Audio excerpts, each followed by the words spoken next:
देखिए हमने state of matter को डिस्कस किया है। What is state of matter? State of matter वही कहता है कि वह फॉर्म जिसमें मैटर एग्जिस्ट कर सकता है, जिसके अंदर पदार्थ रह सकता है। सॉलिड फॉर्म हो गई, लिक्विड फॉर्म हो गई, गैस फॉर्म हो गई, जिसमें मैटर का एग्जिस्टेंस होता है, that is the state of matter.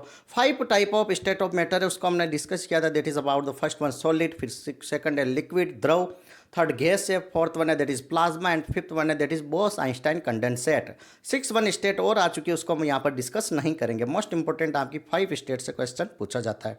अब स्क्रीन पर देखो, फर्स्ट वन आपको दे रखा है that is about the solid. ठोस क्या होता है? ठोस क्या होता है? स्क्रीन पर इसके नीचे रेड वाली लाइन देखो, फर्स्ट कह रहा है कि definite volume and shape.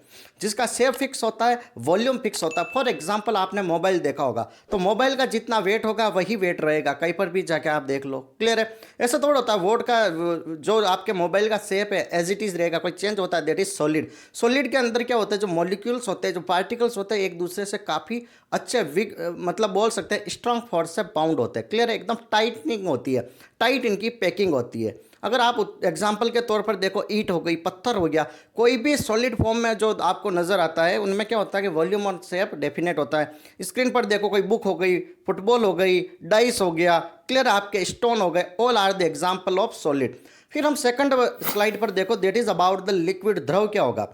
Definite volume but not definite shape. Fix shape नहीं होता है, इसका वॉल्यूम फिक्स होगा। मान लो 1 लीटर पानी को आपने एक किसी पतली बोतल में भर दिया, उसी को आपने बड़ी बोतल में भर दिया, तो और उसी आपने 1 लीटर पानी को वापस जग में भर दिया, ग्लास में भर दिया, बीकर में भर दिया। डायग्राम पे देखो, तो आप बीकर में भरोगे तो बीकर जैसी शेप बना लेगा वाटर, ग्लास में भरोगे तो ग्लास की शेप में आ जाएगा।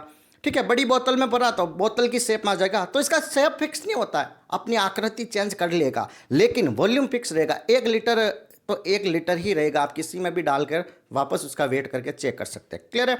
Loosely packed compare to solid, in comparison to loose packing होती है। सॉलिड में किसी को सेपरेट करना इजी होता है, लेकिन लिक्विड में इतनी टाइट पैकिंग नहीं होती। क्लियर है? Now come to the third point, that is about the gas. Gas क्या होता है? स्क्रीन पर देखो, no fix volume not a shape. Shape भी फिक्स नहीं होता, वॉल्यूम भी फिक्स नहीं होगा। अब शेप तो फिक्स कैसे होगा? फॉर एग्जाम्पल आपने सिलेंडर के अंदर भर दिया गैस, कहीं आपके रूम के अंदर है, कहीं छोटा सा रेक्टेंगुलर कोई भी टैंक बना दिया, उसके अंदर भर लिया, तो किसी के भी अंदर आप गैस भर सकते हैं। क्लियर है? और वॉल्यूम भी फिक्स नहीं होता। एक कमरे के अंदर इतनी सारी वॉल्यूम है, उस इतनी सारी वॉल्यूम वाली गैस को अगर हम प्रेशराइज करके किसी सिलेंडर के अंदर भरे, तो देखो कितनी ज़्यादा आप गैस उसके अंदर भर सकते हो। समझ रहे हो? कंप्रेस कर लो तो और उसका वॉल्यूम कम हो जाएगा। वॉल्यूम मतलब कितना स्पेस ऑक्यूपाई कर रहा है। इतनी सारी गैस एक कमरे में ऑक्यूपाई कर रही है, उसी गैस को अगर हम प्रेशराइज कर ले, प्रेशराइज करके किसी भी सिलेंडर के अंदर भर सकते हैं, तो वॉल्यूम भी चेंज हो गया। तो यहाँ पर ना फिक्स वॉल्यूम होगा, ना ही कोई फिक्स शेप होगा। That is about the guys have high kinetic energy, और इसके मॉलिक्यूल के अंदर रैंडम मोशन होता है, दूर दूर होते हैं, फैलने की क्षमता ज़्यादा होती है। ठीक है? ये क्लियर है? Okay, now come to the fourth one state, that is the plasma. इसको मैंने और डिटेल में डिस्कस कर दिया। ठीक है? Solid, liquid, gas. इसके बाद प्लाज्मा कहता है कि जब हम गैस को हाई टेम्परेचर पर हीट करते हैं, गैस को कहाँ कब करेंगे? Very high temperature. यहाँ पर कोई 100-200 टेम्परेचर डिग्री सेल्सियस की बात नहीं हो रही है। 4000 degree Celsius, 5000 degree Celsius, 10,000 degree Celsius. जब हजारों डिग्री सेल्सियस पर हम किसी भी गैस को गर्म करेंगे, हीटिंग करेंगे, तो जो इसके अंदर से इलेक्ट्रॉन होंगे वो स्ट्रिप्ड अवे, दूर जाने लगेंगे। इसके अंदर से इलेक्ट्रॉन बाहर जाने लगेंगे, और जब इलेक्ट्रॉन बाहर जाना स्टार्ट कर दे, उसी कंडीशन को हम बोलेंगे दैट इज प्लाज्मा स्टेट आ गई। जब इलेक्ट्रॉन अंदर से बाहर जाएंगे, तो यहाँ पर बच्चे कौन से? पॉजिटिव चार्ज आयन बच जाएंगे, उनको क्या बोलेंगे? दैट इज आयन बच जाएंगे। तो उस स्टेट को हम बोलते हैं दैट इज प्लाज्मा। डायग्राम में भी आपको नजर आ रहा है। डेली लाइफ एग्जांपल प्लाज्मा की, अगर डेली लाइफ एग्जांपल दें तो हम लाइटनिंग हो गई, ठीक है, बिजली जो तार के अंदर वो चिंगारियाँ जलती है, that is also example of plasma. Sun हो गए, all star are the example of plasma. Now come to the fifth one and last one, ध्यान से सुनना। What is the Bose Einstein condensate?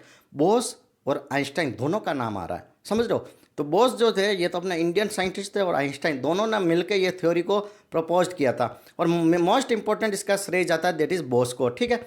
Okay, ये कह रहा है कि बोस आइंस्टाइन कंडेंसेट क्या होता है? फिफ्थ स्टेट ऑफ मैटर है, ये अपोजिट होगा, that is the plasma. Plasma में हम क्या कर रहे थे? हीटिंग कर रहे थे। अब यहाँ पर हम कूलिंग करेंगे, वहाँ पर टेम्परेचर बढ़ा रहे थे, यहाँ पर टेम्परेचर डाउन करेंगे। डेफिनेशन देखो, when matter cool to absolute zero then new state formed called Bose Einstein condensate. किसी भी मैटर को मैंने कूलिंग कर दी, उसको कूल डाउन करना स्टार्ट कर दिया, कब तक? एब्सोल्यूट जीरो तक।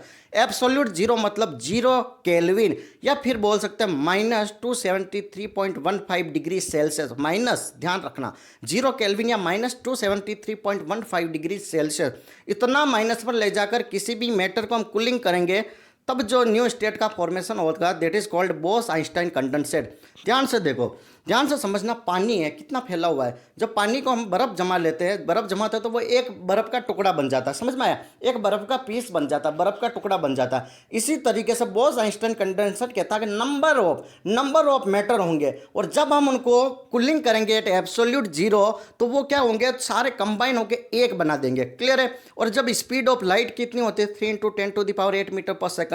जब स्पीड की लाइट इतनी होती है, लेकिन जब इसके अंदर से पास करवाएंगे बोस आइंस्टाइन कंडेंसेट के अंदर, तो उसकी स्पीड बहुत कम हो जाएगी। 3 × 10⁸ मीटर पर सेकंड, लाखों में इसकी स्पीड होती है, वो घट के 17 से 18 मीटर पर सेकंड आ जाएगी। समझ रहे हो? यहाँ पर पार्टिकल का मोशन ट्रैप्ड हो जाएगा, मोशन भी यहाँ पर कम हो जाएगा। क्लियर है? तो ये क्वांटम मैकेनिक्स वगैरह जो भी हम स्टडी करते हैं that is related to Bose Einstein condensate के बेसिस पे हम करते हैं। क्लियर है? यहाँ तक आपको स्टेट ऑफ मैटर समझ में आ गई होगी। Thank you so much. Channel पर नए हो तो लाइक से सब्सक्राइब जरूर करें।